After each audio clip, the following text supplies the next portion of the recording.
আজকের এই ব্যাংকটি পালিত হচ্ছে, অথচ অন্য কোনো দল আজকের এই দিনটি পালন করছে না। তার কারণ কি? তার কারণ হলো আমরা আজও বলি, সেদিন যে কারণে 1962 সালে ওই আইয়ুব খানের শরীফ কমিশনের বিরুদ্ধে ছাত্ররা যে আন্দোলন করেছিল, বৈষম্যহীন একমুখী বিজ্ঞান ভিত্তিক শিক্ষা ব্যবস্থা চালুর জন্য যে আন্দোলন সংগ্রাম করেছিল, যে আন্দোলন সংগ্রামের মধ্য দিয়ে সেদিন বাবুল নজরুল্লাহ সত্যরানী জীবন দিয়েছিল, এবং তার মধ্য দিয়ে যে আন্দোলনের তাপ, সেই তাপের প্রেক্ষিতে 1963 সালের ছাত্র আন্দোলন 1969-এ গণ অভ্যুত্থানে পরিণত হয়েছিল। সেই গণ অভ্যুত্থানে আমরা আইয়ুব শাহী সেদিন পরাস্ত হয়েছিল, আইয়ুব শাহীর সিংহাসন চলে গিয়েছিল এবং গণ অভ্যুত্থান তৈরি হয়েছিল। 1971 সালে 30 লক্ষ জীবনের বিনিময়ে 2 লক্ষ মামনের বিনিময়ে স্বাধীনতা, সেই স্বাধীনতার মধ্যেও ছিল ছাত্রদের ওই দাবি যে বিজ্ঞান ভিত্তিক শিক্ষা, একমুখী শিক্ষা চালু করা হোক। 90 সালের যে ছাত্র আন্দোলন, সেই স্বৈরাচার বিরোধী ছাত্র আন্দোলনে সবার সেই দাবি ছিল একমুখী বিজ্ঞান ভিত্তিক শিক্ষা ব্যবস্থা চালু হোক। এবং শুধু তাই নয়, সেদিন যে 3 জনের যে রূপরেখা, সেই 3 জনের রূপরেখার মধ্যেও ছাত্রদের আপনার শিক্ষা ব্যবস্থাকে একমুখী বিজ্ঞান ভিত্তিক সেকুলার শিক্ষা ব্যবস্থা এদেশে চালু করার কথা সেদিন ছিল। অথচ যারা ক্ষমতায় গিয়েছে বারবার, তারা সেই ক্ষমতায় গিয়ে সেসব কথা ভুলে গেছে।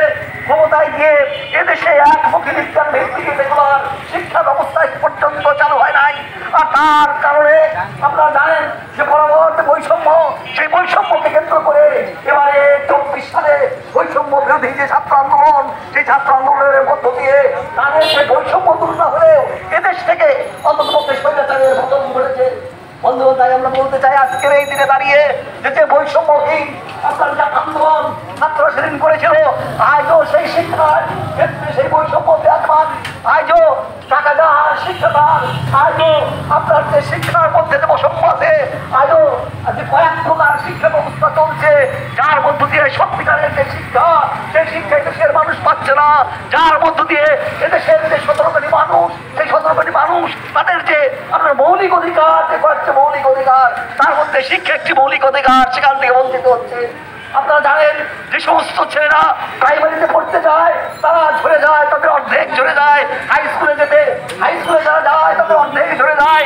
কলেজে যেতে, বিশ্ববিদ্যালয়ে দেশের মাত্র 4% ছেলে মেয়েরা লেখাপড়া করে। তাহলে বুঝুন কি অবস্থা। সেই অবস্থার আমরা পরিসমাপ্তি চাই। আমরা বলতে চাই যে সেই অবস্থাটা প্রত্যেকটি মানুষ শিক্ষিত হবে। এদেশের প্রত্যেকটি কৃষক, শ্রমিক, জনতা, প্রত্যেকের ছেলেমেয়েরা শিক্ষিত হবে, উন্নত জীবন লাভ করবে। আর এই জীবন লাভ করা তাদের মৌলিক অধিকার। সেই মৌলিক অধিকার দিতে হবে এই বৈষম্যহীন ছাত্র আন্দোলনের যে আপনার আকাঙ্ক্ষা, সেই আকাঙ্ক্ষার মধ্য দিয়ে আজকে সেই আপনার বৈষম্যহীন শিক্ষা ব্যবস্থা চালু হোক, সেই আশাবাদ ব্যক্ত করার জন্য, সেই কথা বলার জন্য আজকের আমাদের এই আপনার সমাবেশ, আজকের এই মানববন্ধন। আজকের এই মানববন্ধন থেকে আমরা বলতে চাই যে আগামী দিনে বৈষম্যহীন শিক্ষা ব্যবস্থা চালু করতে হবে। আগামী দিনে একমুখী বিজ্ঞান ভিত্তিক শিক্ষা ব্যবস্থা চালু করতে হবে। আগামী দিনে এবং আগামী দিনে এই শিক্ষা ব্যবস্থা আগ্রহ আমাদের রয়েছে, তার জন্য আবারও প্রয়োজন হয় বিশাল আন্দোলন করে তুলতে। তারপরও বৈষম্যহীন শিক্ষা ব্যবস্থা চালু করতে আমরা বলতে চাই, আমরা আগামী দিনে সেই আন্দোলন সংগ্রামে আমাদের পাশে থাকবেন। আগামী দিনে সেই আন্দোলন সংগ্রামে বাসদের পাশে থাকবেন। সেই আগামী দিনে আন্দোলন সংগ্রামে সমাজতান্ত্রিক ছাত্র মানুষের পাশে থাকবেন। এই আশাবাদ ব্যক্ত করে আজকের এই সংক্ষিপ্ত মানববন্ধন এখানে সমাপ্তি ঘোষণা করছি। সবাইকে ধন্যবাদ।